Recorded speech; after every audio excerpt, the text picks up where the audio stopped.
si tu aimes vraiment le prophète sallallahu alayhi wa sallam, tu mets en œuvre ce qu'il te dit, sa sunna. Mais, pratiquer sa sunna d'une manière intelligente. Faire ce que le prophète sallallahu alayhi wa sallam veut de toi. Et donc, comprendre ce que le prophète sallallahu alayhi wa sallam veut de toi. Parce que là encore, pour beaucoup, il suffit de lire un texte ou deux textes, voilà, le prophète sallallahu alayhi wa sallam a dit. Beaucoup de personnes qui parlent comme ça, ils ont une compréhension totalement erronée de ce qu'a dit le prophète sallallahu alayhi wa sallam. Ensuite, il te dit, c'est pas moi qui dis, c'est le prophète. C'est pas moi qui dis, c'est Dieu. Oui, certes, Dieu a dit ça. Oui, certes, le prophète sallallahu alayhi wa sallam a dit ça. Et le problème, c'est pas dans ce que le prophète sallallahu alayhi wa sallam a dit ou ce qu'Allah a dit. Le problème, c'est toi, qu'est-ce que tu as compris de ce que le prophète sallallahu alayhi wa sallam a dit.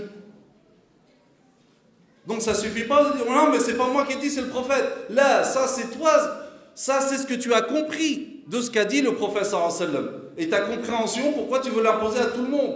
Non, c'est une compréhension qui peut être erronée.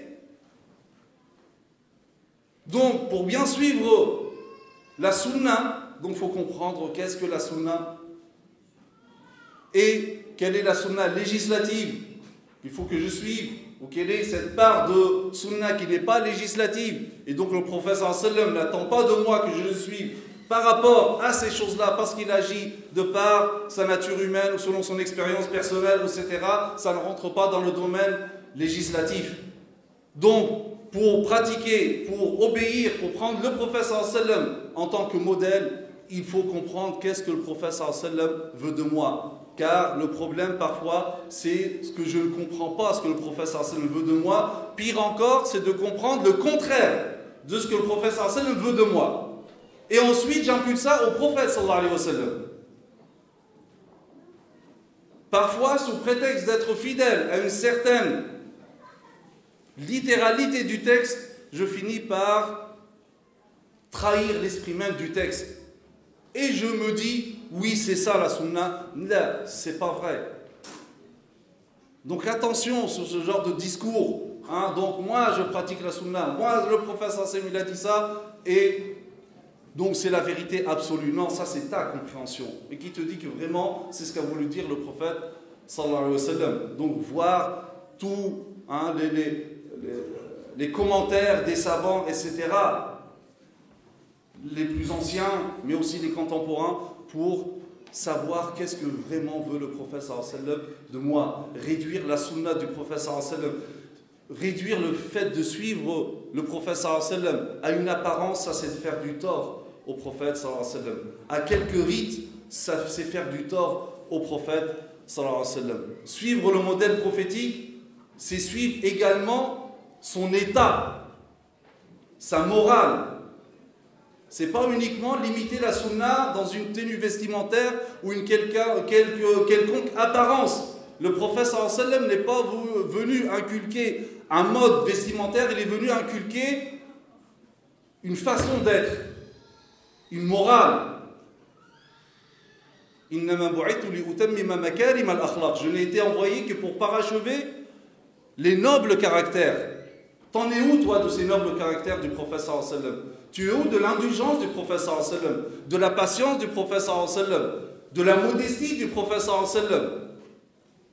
Certains font preuve d'arrogance même à travers la pratique de la religion, qui se croient meilleurs que les autres, sauvés, etc. Mais ça, c'est le summum de l'arrogance. Le prophète sallallahu alayhi wa sallam était un être modeste, indulgent. Toi, tu es quelqu'un avec un cœur dur, tu n'as plus d'amour dans le cœur. Le prophète sallallahu alayhi wa sallam dit Innama ana rahmatun muhdad. Je ne suis qu'une miséricorde offerte. Conformément au verset Nous t'avons envoyé qu'en tant que miséricorde au monde. Est-ce que toi, le prophète sallallahu alayhi wa sallam était une miséricorde pour le monde? Est-ce que toi, tu es une miséricorde pour le monde? On trouve certains musulmans dont le cœur s'est complètement déshumanisé. Il n'y a plus d'amour dans le cœur. Ni vis-à-vis des musulmans, même pas les musulmans. Si tu n'es pas d'accord avec moi, Il n'y a plus d'amour dans le cœur. Mon cœur n'est pas assez large pour englober ceux qui ne pensent pas comme moi. Encore moins ceux qui ne partagent pas la même foi que moi. Est-ce que ça, c'était le modèle prophétique?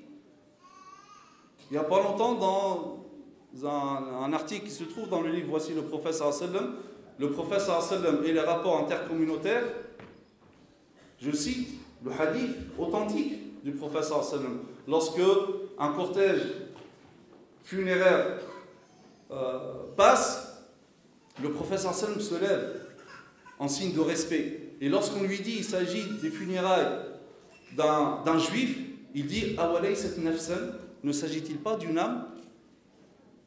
Les commentaires, c'est des mensonges. Non, le prophète s'est levé par respect aux anges qui avaient avec lui. À supposer que c'est vrai, il sait qu'il y avait quand même des anges autour de lui. Parce que c'est un être humain avant tout, non? Et qui vous a dit ça? D'habitude, ces gens-là sont très littéralistes. Et pour cela, ils ont quitté le texte. Le prophète sallallahu alayhi wa sallam n'a pas dit « je me lève parce qu'il y a des anges autour de lui ». Il a dit « parce que c'est une âme ». Nous avons honoré l'être humain, quelle que soit sa religion. Mais certains ont un cœur tellement plein de haine, de dureté, qu'ils sont complètement déshumanisés. Et donc, lorsque le cœur est déshumanisé, je vais déshumaniser l'autre, et on aboutit à des catastrophes. Parce que pour moi, l'autre, ce n'est même plus un être humain. Mais parce que même moi, finalement, je ne suis plus un être humain. Est-ce que ça, c'est le modèle prophétique? Le prophète sallallahu alayhi wa sallam, c'est l'amour de l'autre, c'est le respect de l'autre, c'est le respect des voisinages. Comment se fait-il que les quartiers, là où il y a plus de musulmans, c'est là où il y a plus de problèmes, là où il y a moins de propreté, là où il y a plus de bruit? Et ensuite, lorsque certains insultent le prophète sallallahu alayhi wa sallam, font des caricatures, on voit ces mêmes gens se rebeller, le prophète sallallahu alayhi wa sallam, mais toi, tu fais du tort au prophète sallallahu alayhi wa sallam encore plus que les autres. Parce que ce qui a poussé ces gens-là à dire du mal du prophète sallallahu alayhi wa sallam, c'est tes agissements à toi. Parce que tu te réclames du prophète sallallahu alayhi wa sallam. Donc aimer le prophète sallallahu alayhi wa sallam, c'est aussi s'imprégner de la morale du prophète sallallahu alayhi wa sallam. Pas uniquement des apparences. Le problème, c'est que les musulmans, tout comme la société d'une manière générale, nous sommes dans la culture de l'apparence. Et c'est vrai pour les non-musulmans, mais aussi pour le musulman. C'est uniquement vouloir se montrer une apparence, etc. Mais pas dans le fond. Tu n'es musulman qu'en apparence, et parfois même plus dans l'apparence. Et l'important, ce n'est pas ce que l'homme dit de sa foi, c'est ce que sa foi fait de lui. C'est ça qui est important. L'important, ce n'est pas ce que l'homme dit de sa foi, l'important, c'est ce que sa foi fait de lui. Arrêtons de parler et il faut s'imprégner de la morale du prophète sallallahu alayhi wa sallam, du modèle prophétique dans tout, dans sa spiritualité, dans le rapport avec l'autre, avec le musulman, avec le non-musulman. Et là, c'est un signe véritable de l'amour du prophète sallallahu alayhi wa sallam.